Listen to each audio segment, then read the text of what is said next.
different video systems, and that is how it is unique to recording. So if you get a new camera for the first time, there are some what we call to-do list. You should work for people, for starters, for entry-level camera cinematographers. You'll be working with to-do list. So when you're going out to carry out an event, to cover an event, you go with to-do list. When you want to tweak your camera, the to-do list will help you ascertain which settings you will need to tweak first, which ones, so that when you complete that to-do list, you can now go ahead and do what? Shoot. So, but when you get used to the camera, all you need to do is just, it will be fast. You don't need a to-do list again. This is what I'm saying, because you may be going to shoot with somebody or two. Now, there's what we call resolution. If I'm shooting with 1920 by 1080, I'm expecting you to also shoot with that same resolution. So imagine if you're not used to tweaking your camera, you're not a professional. You can just go and set your shutter speed and your frame rate and you're off. While I'm shooting at 1920 by 1080, 25 frames per second, you're shooting at something else. The feel of the clip will not be the same. So video system is very, very important. You may be asking, what is video system? Now, everything about let me bring up this stuff for you. When you're going to be videoing, your video system is what affects the visual quality of your content. You know, most of all, when you're watching your TV, those days, you see that black and white, that when you change to black and white, you start getting that kind of noise, as if you've changed the dial. Then when you change it again to standard, it gives you the normal color. You change it again, it gives you black and white. Those are different color encoding systems. So video systems are color encoding systems that affect the visual quality of your content. So, and it is unique to locations. Not all the locations uses the same video system. So when I give you a camera for the first time, the first thing you should check is your video system. And we have basically two types of video system we're going to be looking at, the PAL and the NTSC. There's another one that is not common to this location, which is the SECAM. I didn't capture it in my tutorial. It's called the SECAM, S-E-C-A-M. SECAM, that one, some part of Africa uses it, France uses it, and I think Russia also makes use of it. But as we go forward, we'll see more. So in summary, the video system has to do with the color encoding systems that affect the visual quality. You know, when you become professional in movie making, you can look at the content and say, this one, the video quality is very poor. You can just look at one animation and say, this one, some people prefer to say it's a low budget movie production because the quality is not okay. A person will look at it and say, the graphics is poor. It's all about the visual quality, and that is video. So it's not just the video system that affects it. There are other things that also affect the visual quality. But for video system, as we're starting with, they are called color encoding system. So the first one is the PAL, the second one is the NTSC. You see the meaning there now? Phase Alternating Line, and the other one is what? National Television Standard Committee. Can I go on? Okay. Okay, so just as I said, they all have their different settings. You have to get used to it. When you tweak your camera, you will still see these two color encoding systems. You will see the PAL and you see the NTSC. So imagine if the camera normally maybe came from America. By default, the color encoding system there should be NTSC, because America shoots with NTSC color encoding system. So if it comes to Nigeria here, I won't assume the color encoding system of that camera is PAL. It may still be in PAL, but I won't assume. I will have to check my video system to ensure that the color system is set towards PAL. So now, the reason why I have to check it because the frame rate matters a lot. We here, we are used to shoot. So it shoots at 25 frames per second at an aspect ratio of 720 by 480. I know you've been seeing this when you want to download movie, you'll be seeing more of this 720p, 720i, that's progressive and interlace. We'll treat that. What's the actual event there? I don't know. Okay, There are different countries that uses. I just itemized this one. Europe uses. I think.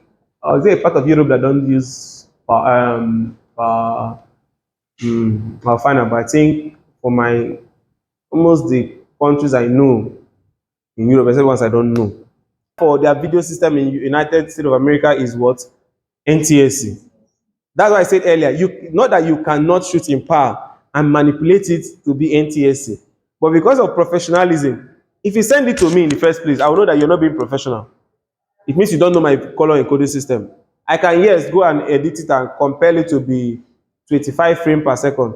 But the danger there is, what if I am editing in 30 frames per second because my country is 30 frames per second and you're sending me a clip you shot in 25 frames per second?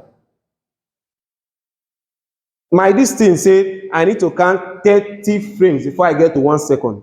But you know, you're sending me a clip that say I must count 25 frames before I get to 1 second. See that it's more like the different, let's say, images or pictures.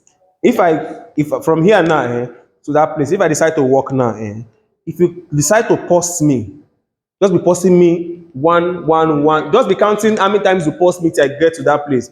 That means that's frame by frame. So as I'm just, you videoed me complete, right? From here to here is a complete distance. But you said just okay, let just be posting me. Oh yeah, just be moving. I post you one, two. So that frame, how many frames did I count before you get to that place? That's the total frame it took you to get to that airstream. And NTSC. Just like I told you, there's another video encoding system. I'm not too grounded in it, but it's called SECAM, SECAM. Its class is supposed to be as you're learning, you are. So resolution. Resolution is very important. Very, very important. When you check a picture, you can tell if the picture is of higher quality or a lower quality. When you check a video, you can ascertain or confirm if the video is of higher quality or a lower quality. When you want to download a video online, you see different sizes. If you go for the higher size, the higher resolution will give you higher size. You'll get a higher quality. When you step down the resolution, the size comes down, the resolution drops. So the resolution of a picture or a video is dependent on what we call pixel. The number of pixels in a picture or a video determines the quality or the resolution of that video or picture. If the pixel is high, it means the resolution will be high. Meaning, the higher the pixel, the higher what? The resolution. And which is also the higher the what? The quality. So quality is dependent on what? The number of pixels that is available to that content at that point in time. Is that understood?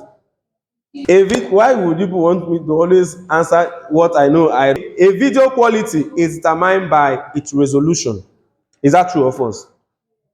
Why is it true? A video quality is determined by its resolution. Is that true or false? How is that true? Because the amount of pixels are high, the higher the quality. So resolution has to do with the number of pixels in a content. And if the pixel is high, it means the quality will be high. So when I say the quality of a video is determined by pixel, I'm correct. When I say a video quality is determined by its resolution, I'm still correct.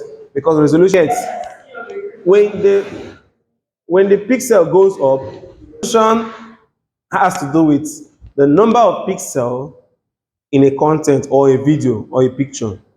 Now, what makes up the quality of your video is your resolution. And your resolution has to do with the pixels, the amount of pixels that video has. The higher the pixel, the more quality, or the higher the quality of your content will be. So by the time we look at the different types of resolution, when you want to shoot, you have to choose the kind of resolution you will pick. We're going to be looking at standard resolution. So are you seeing that like PAL has its own typical resolution? So under PAL, you will have the standard definition, the high definition, the full HD, the ultra HD. Then under NTS, you only have standard, which is the 720 by 4. But this is for advanced class. And higher quality is what? Higher space. The size will increase. So as the resolution goes up, that is how the quality goes up, and the size it occupies also goes up. Are you seeing that quad HD? That's ultra HD. Ultra HD. Are you seeing the resolution? Then we have 2K. These are camera, DSLR cameras. We have 4K video, 8K. That's even money. When you watch a movie with your system and you right click, you see what we call aspect ratio. You see, if where you right click, you see video. When you go to video, you see aspect ratio. Now, when you go into aspect, you see something like 16.9, 16.10. When you change, you click any one of them, you discover that the frame changes. Sometimes it becomes full, that's maximized. Sometimes it becomes smaller. Sometimes it becomes a bit wide, the way this thing is now. So if I'm shooting with 8K, are you seeing the frame? That 76820 is based on width and length. So you know which one is width and which one is length, Abby? When I say 1920 by 1080, 1920 is what? Which one is the width and which one is the length? Before we go into this, as I told you earlier, when you are going to be shooting, you have to make the decision, step down the quality without changing my resolution. No, let me come again. Normally, I want to shoot 1920 by 1080, right? It will occupy much of my space, but the quality will be very nice. But because I don't have much storage device, what should I do?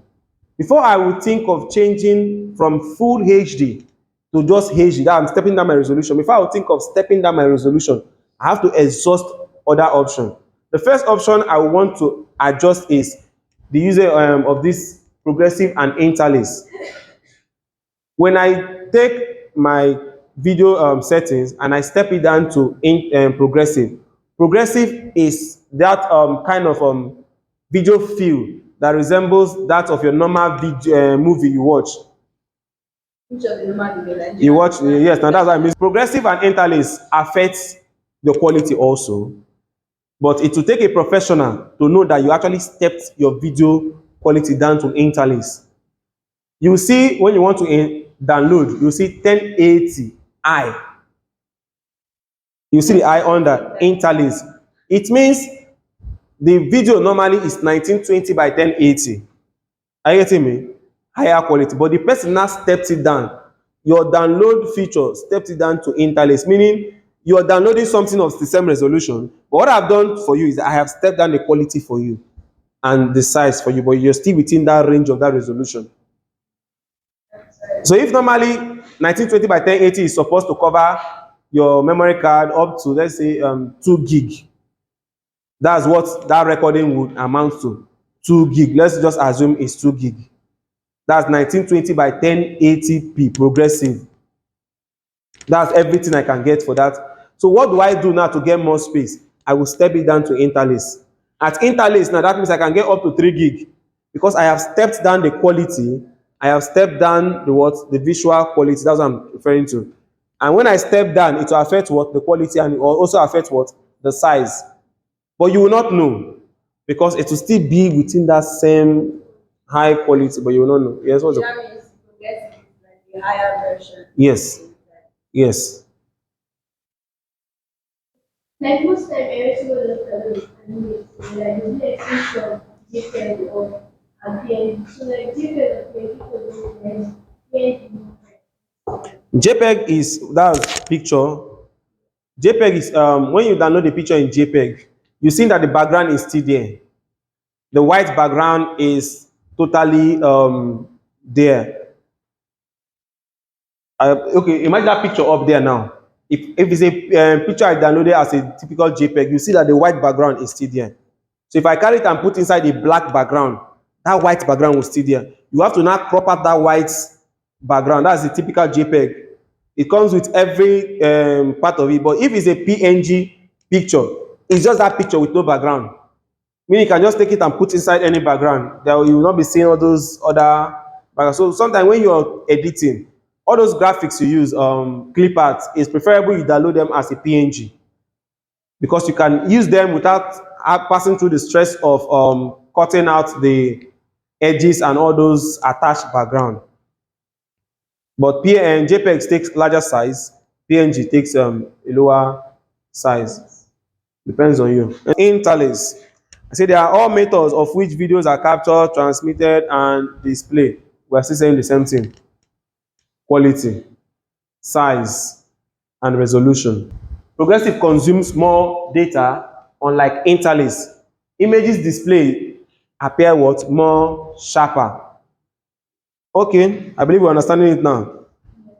Progressive video standard is desired by independent filmmaker because the look of progressive resembles the look of film. I seen it. Just like I told you now. Movie makers these days prefer their video to be in progressive per second. Finally. Do I need to explain more about it? I've explained what frame rate per second is now.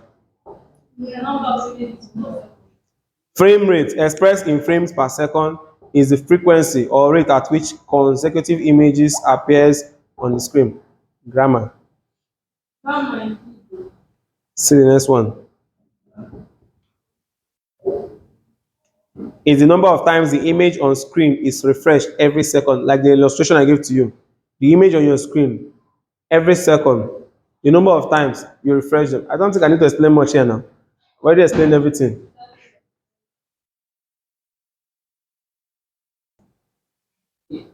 After it, I went to my seven, and he broke it down for me.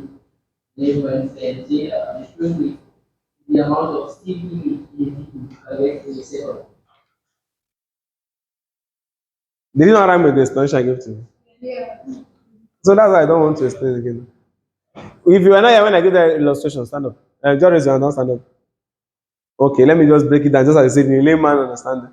Now, I moved from this place to that place, from here to this extreme. Now, when you video me, continue pausing me. How many times did you pause me before I get to that place? You just be counting how many times you're able to pause me. That each of those still pauses, those pauses, when you pause me, you're freezing me, right? That you're putting me in a still mode. So how many frames did you get before I got to that place? Makes up the total frame in that clip. From here to here is a clip now. Yes. So when you just keep pausing me, how many frames did you get at the end? That's the total number of frames in that content. So that's why I say is the number of times the image on screen is refreshed each second. That's the grammar broken down. The unit that measures display device performance. I've broken the grammar, every grammar that I've broken it down now. Yes, ask a question. So I was watching an animation. Very important. So the animation, he was trying to make an animation. So he will now like set the background on the stage and it's like doors and his character. So then movies like moves it again. Okay, I think Move it again. Then like just move more inches. And then did it for like just like 2 days. So then when he now edited it, it was just in 2 seconds. second video. Yes. When a client calls you to do a documentary can take you like a week, a month to do. You may spend a whole month, but the documentary cannot exceed 5 minutes. Yes. You will cover a funeral or a marriage. Now, before the main video comes out, you're expected to give your client what we call highlights. Some person call it short video. The short video, because the person will post it on WhatsApp and video, what's that called? YouTube, it must not exceed 2 minutes. So imagine when you're doing a short, the man has the full content, but what he has been able to do is to cut you have to decide which clip should go and which one should stay. So by the time you start editing, I think I have some content I will put here. I'll just put some marriage clips here for you, and all you are expected to give me is a short video. Short video is very difficult to produce than the full video. If it's a full video, I'll just put everything and cut off the part that is not necessary. But short video, you have to be creative. That's where concept comes into it. That way, when you get to editing, you understand. My question. Oh yeah, who wants to answer that question? Okay, Pixel. People that were here, oh yeah, answer my question. What is Pixel? Madam, what's the Pixel? Don't say it's your question. Yes, and not you, sit down, young man. Yes. Okay, let me just picture that I think videos and it's public. I like that. Dots, Tiny dots. tiny dots. See? I didn't have to say anything. She just figured it from that. Yes, young man, you want to say something? Tiny dots. Yeah. All these boxes. Yeah, Boxes. yeah, exactly. If I said dots per inch, the higher your dots per inch, the more quality your image will be. What am I referring to? Resolution. When you buy a printer, that has what we call dots per inch. The quality of your printer is dots per inch. So if the printer has a higher DPI, that's dot per inch DPI, it means the quality of the whatever you print with that printer will be what? High. So you should try as much as possible to go with dots per inch. You know when you want to sketch, use dots.